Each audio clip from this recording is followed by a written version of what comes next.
The question says, assume that the circuit in the figure is operating at a frequency of 10 radian per second. Assume alpha is real and lies between -10 and 10. The value of alpha such that the Thevenin impedance will be inductive is. Okay, so they are asking us to find the Thevenin impedance, right? So if you recall from the Thevenin's theorem, if we want to find RTH, okay, so basically we have to find RTH in this. RTH, or you can call it ZTH as well. For finding RTH, basically we turn off all the independent sources, right? But in this circuit we do not have any independent source, we have a dependent source. And when we have a dependent source, we apply a voltage source, right? We apply a voltage source across the terminal where we are supposed to find the impedance or the resistance, right? So I will be using a 1 volt voltage source. Basically you can use any value, but working with 1 volt is easier, so I'm using 1 volt, and this is your I0. Okay,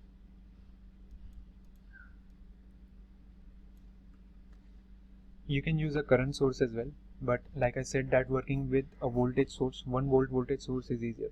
So RTH becomes 1 divided by I0. So our goal is to find I0, right? And also we have the dependent source V0, alpha V0, and V0 can be easily found out. As you can see, the voltage drop across the 1 kilo ohm resistor is nothing but V0, right? We can see from here. So V0 is nothing but 1 volt. And if V0 is 1 volt, then we can also find the current through the resistor, right? Current through the resistor is nothing but, let me write that I as 1 kilo ohm. I 1 kilo ohm is V divided by the resistance value. This is nothing but 1 milliampere.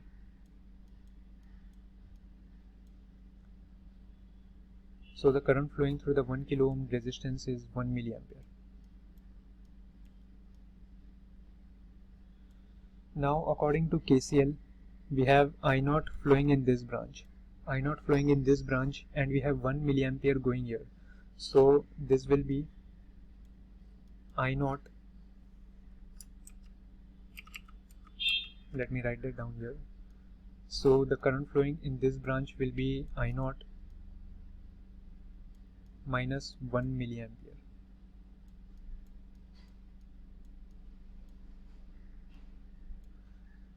Okay, sorry if my handwriting is little bit bad. So I0 is flowing in this branch and 1 milliampere is here. So this will be, according to KCL, I0 minus 1 milliampere, right? So we can find I0 by applying KVL either in the clockwise direction or in the anti-clockwise direction. I am going to use clockwise direction, okay? But first we need to find the capacitive impedance, which is nothing but 1 divided by G omega C.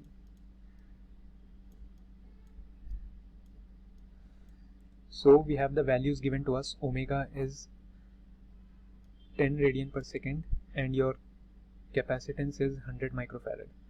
So when you substitute these values, you will get 1000 divided by J.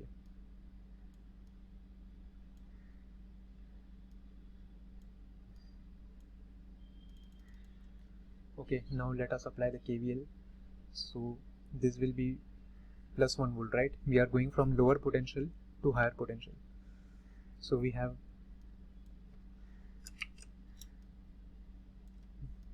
1 minus I into R, right? The current flowing through the capacitor is I0 minus 1 milliampere.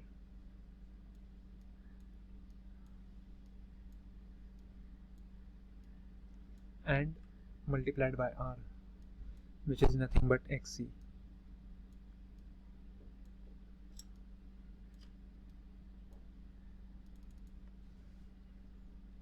Minus alpha V0, and V0 is 1. So we have minus alpha is equal to 0.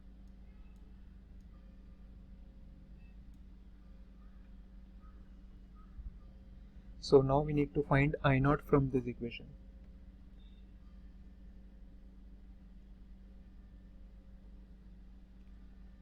So I naught comes out to be, I'm just writing down the final expression. I naught comes out to be 1 plus j multiplied by 1 minus alpha divided by 1000.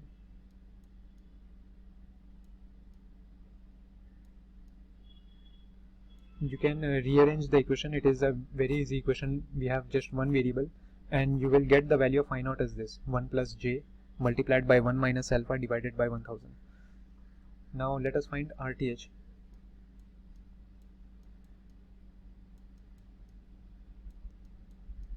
RTH is 1 divided by I naught. Okay, so basically reciprocal of this.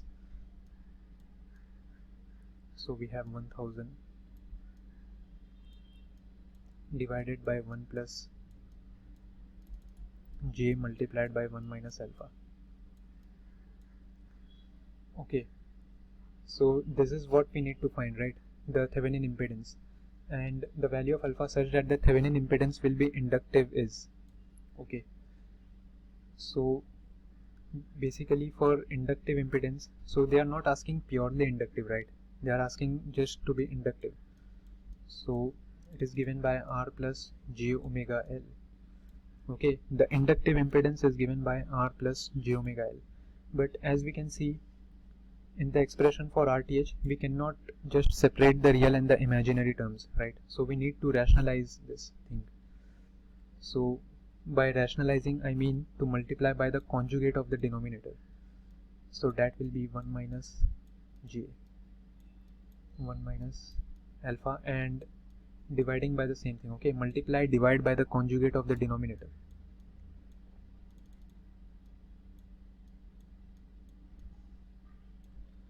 Okay, so this is what we have. And after simplifying this, it is a very easy simplification. You will get RTH as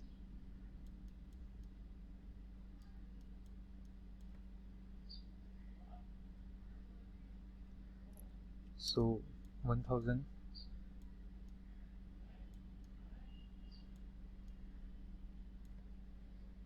divided by 1 plus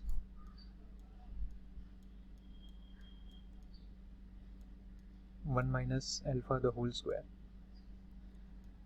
minus 1000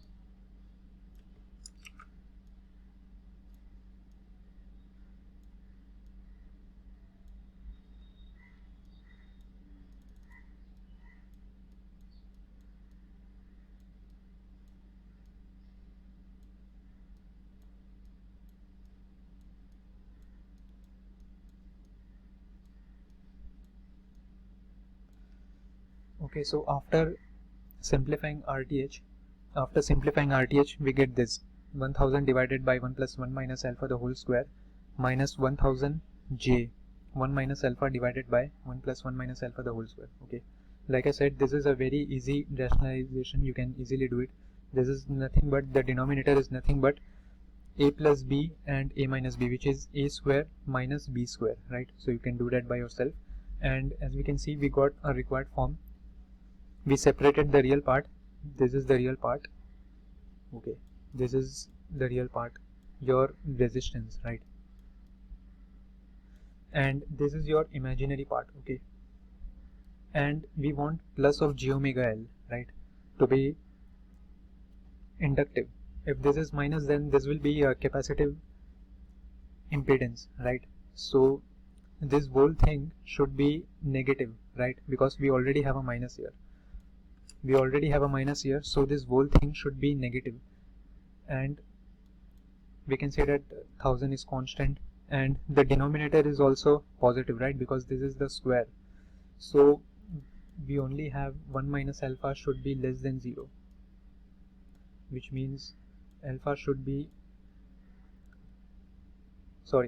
yes, minus alpha should be less than minus 1. And if we multiply both sides by negative sign, we get alpha greater than 1. Okay, so this is the answer. So let us see which option do we have.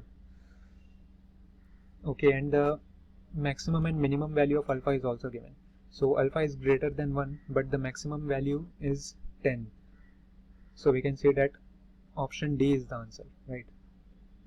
So alpha belongs to 1 to 10 and square bracket here.